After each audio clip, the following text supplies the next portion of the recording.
Man, one thing that people are mad about is the price of bass boats. And I, for one, do not get it.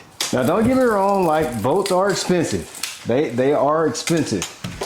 People just skim over this issue, almost like boat manufacturers are out to get them, and it's almost like talking politics. You know, people talk about politics almost like is this evil machine that is run by some outside alien source to kill the people.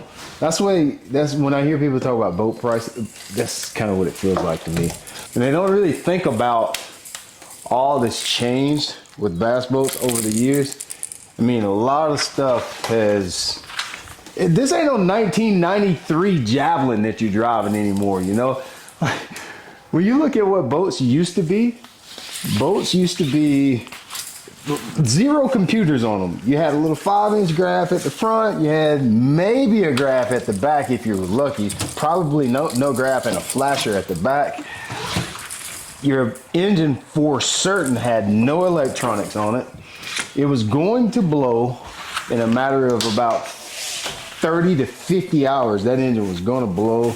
Honestly, boats, if you really want to be honest, boats have come a long way. I can say that in all confidence, being that I've had boats from, my first boat was a 1990 model, and obviously I've got, you know, the current year model right now. And when you compare the two pieces of machines, it's not even close. Like what I used to have compared to what I drive now is not even, it's night and day difference. And I think when you start, if people would take the time to break down the accessories on a bass boat, if they would take the time to really look at what you're buying now versus what you were buying in 1995, if you were to buy the equivalent of what you had in 1990, whatever you want to say, listen, even 2000 something, if you would actually break that down, you would realize, oh, you know who's to blame? It's the freaking fishermen. It's the fishermen who's to blame. You can talk about boat prices, you can talk about this, you can talk about inflation, you can talk about the government, you can talk about interest rates and the banks, you can talk about whatever you want to talk about, but at the end of the day, it boils down to one simple thing. It's why boat prices are astronomically higher than they've ever been in our entire lives. Boat manufacturers have tried over and over and over to make an affordable bass boat for the consumer. And if that's truly what the market wanted, was a cheaper boat, it's easy. Boat manufacturers can do that. They could use a little cheaper product here. They could use plastic instead of fiberglass there, plastic instead of metal here, and they could get the price of the boat down significantly. But what has happened is you see that the market doesn't want that. They've tried it several times. They've tried to make affordable boats that have a few less options. The trailer wheels maybe are not quite as nice, or the trailer's made differently, or maybe it has different type handles or different type seat covers, a smaller trolling motor, less horsepower, less color options. All those things for a boat manufacturer take time, cost money, and they could get their price down. But the simple fact is the market has said, we don't want that. We want the most expensive, biggest, most accessorized boat that there is. So you know what the boat manufacturers keep doing? They keep making what you're buying. If you wanted a cheap boat, they could make it. They've had options. I remember back in the day, let me know if you remember this. Do you remember back in the day when Ranger made boats? They've tried it several times. They had, my very first boat was a Ranger 195. A Ranger 195 VS was a option to the Comanche. The Comanche was the high class boat with all the options and all the accessories on it. I had the 100 series Rangers. They had a selected color section. You can only get white and black, red and black, sand and blue, or sand and red. You had like 4 colors you could get. It didn't have the same size. You couldn't get like a 36 volt trolling motor. It came with smaller graphs, and it was like $5,000 or $6,000 cheaper. Maybe it was like $10,000 cheaper than the Comanche version of the Rangers. Even go back further into the 80s and 90s. I think this was the early 90s. Rangers used to have the Apache series. The Apache series was the same thing. You had 4 or 5 color options that you could get. They came with smaller, less good components on it, and the market decided that they didn't want it, so that those items always flopped. So the biggest problem that we have, why boat prices are as much as they are, is because of us, the anglers, the buyers. We're the reason that these boats are $100,000. You see this right here? This is a product list for just the electronics that are on my boat. I get my boat bucket naked. We say that in the country, bucket naked. I get my boat every year. It doesn't have an engine on it. It's just the boat and the trailer with nothing in it. No batteries, no nothing. This list right here, this long CVS style receipt is literally just the electronic install on my boat. I'm going to read it out to you. This is a, listen, and this is at a discount, tactical sonar. This is a $10,000 of electronics. And listen, not for the 4 graphs, because I went and did a second graph install after I had these installed. I started the year with just 2 graphs. No, not 2 graphs on the console and 2 graphs on the bow. 2 graphs total is how I started the year. And those 2 graphs total, this $10,000 list came from that. Now that did include my batteries. That included, let me just read this to you. All right, so 6-channel dual bus, $37. ACS Live 12, 3. 12 was $2,000. ACS Live with no transducer was $1,800. $47. There's another $47. Ghost sonar adapter cable, 0.1 antenna, C clear harness, tactical sonar sleeve, DVT. There's a bunch of stuff. There's $10,000 of stuff on here. I think it's redundant to go through this whole $10,000 for 2 units. I asked for that to be installed. The boat manufacturers didn't install this. They get not a single dime for the $10,000 list that I put on here. Falcon gets 0 pennies for that. So most of the stuff that you see on your boat that's costing the most money isn't the actual boat. It ain't even the boat anyway. A lot of the things that's jacking up the price of your boat, each one of these graphs right here, $3,000. That's $6 grand right there. You can see, I also got 2 up front. That's another $6,000 right here. 12 grand between the console and the bow. All right, one thing that's been real popular the last few years is GPS style trolling motors. On this boat, I have a Lowrance. This boat right here has a Lowrance Ghost on it, okay? Lowrance Ghost, $3,500. That's another $3,500 to your tab. Now you're talking about $15,000 extra that you're putting on your boat. Now, I guarantee you nobody has a boat, a bass boat anymore without these guys right here. These are my power pole shallow water anchors. Gotta have them. What's amazing to me is that everybody's using forward-facing sonar to catch fish. We're going to get to that part in a moment. But everybody's using forward-facing sonar to compete now. Shallow fishing is kind of like on the back burner. That's old school what people call it, but they still put power poles on their boats. Everybody's got dual power pole anchors. $2,800 a piece. There's another 5 or 6 grand. So we're what? Over $20,000 just in accessories. The boat manufacturer ain't made a dime yet. We're over $20,000. Now, you remember I told you in my story that I had a Ranger 195, which was my first bass boat. My first brand new bass boat. That boat, I remember it like it was yesterday.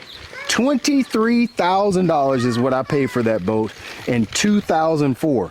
Just in my electronics and my trolling motor and my anchors, I have over $20,000 in gear on my boat. And we haven't got to everything yet. There's still more to talk about on this boat. Remember, the boat manufacturers, since we say boat manufacturers have their prices too high, remember that's what we say. That's what we all complain. That's what everybody says on social media and on the posts and on YouTube. Everything, boats are too high. Remember, with that number, that over $20,000 figure, the boat manufacturers has made 0 Zero yet. They haven't got a dime yet.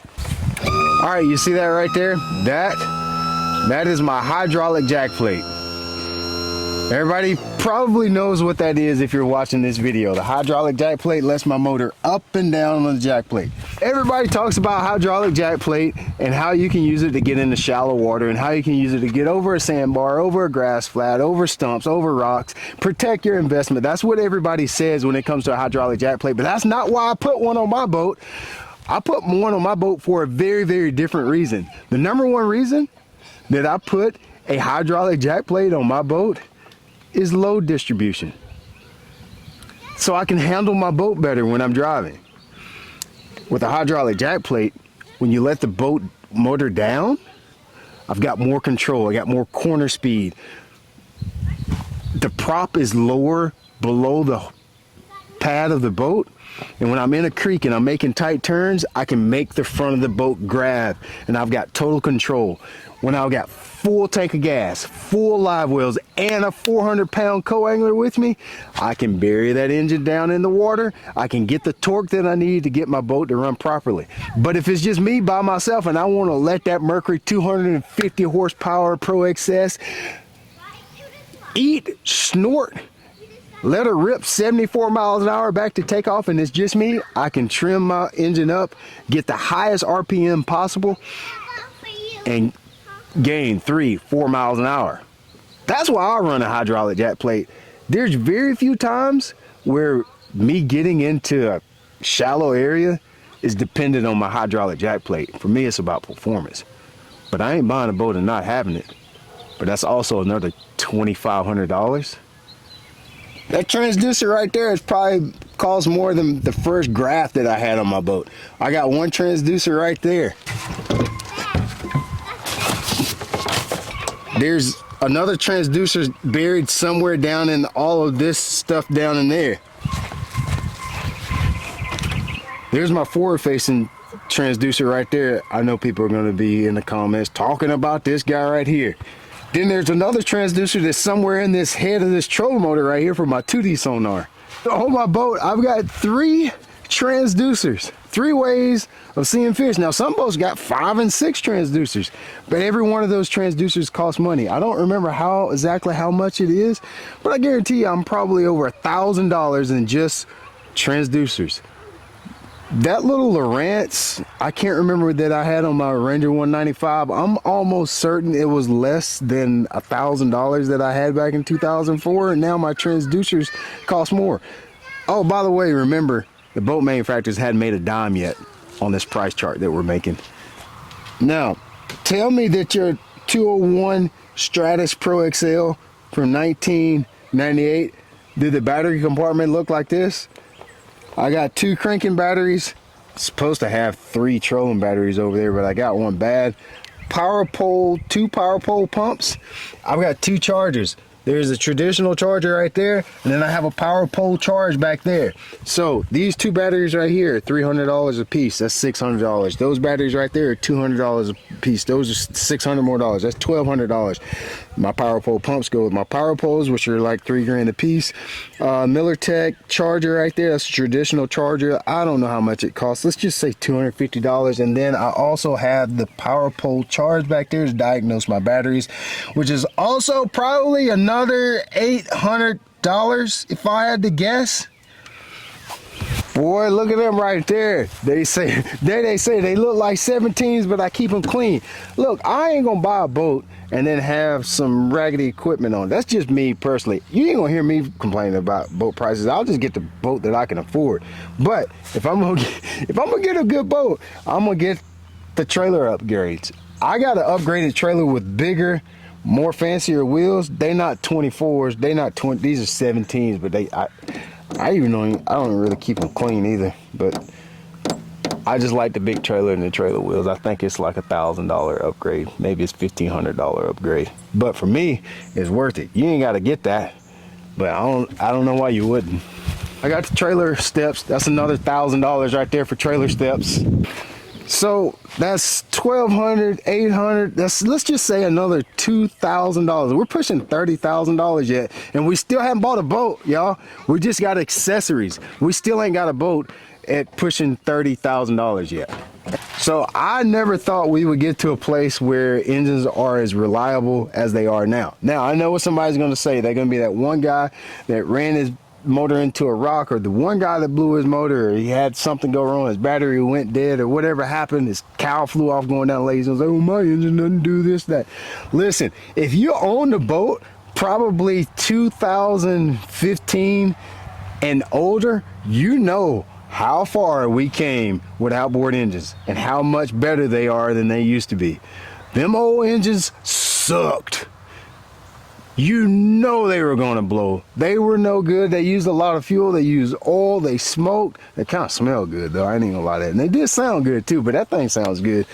But our engines do cost a lot now. But that cost has come at a premium. They're a lot better than they ever been.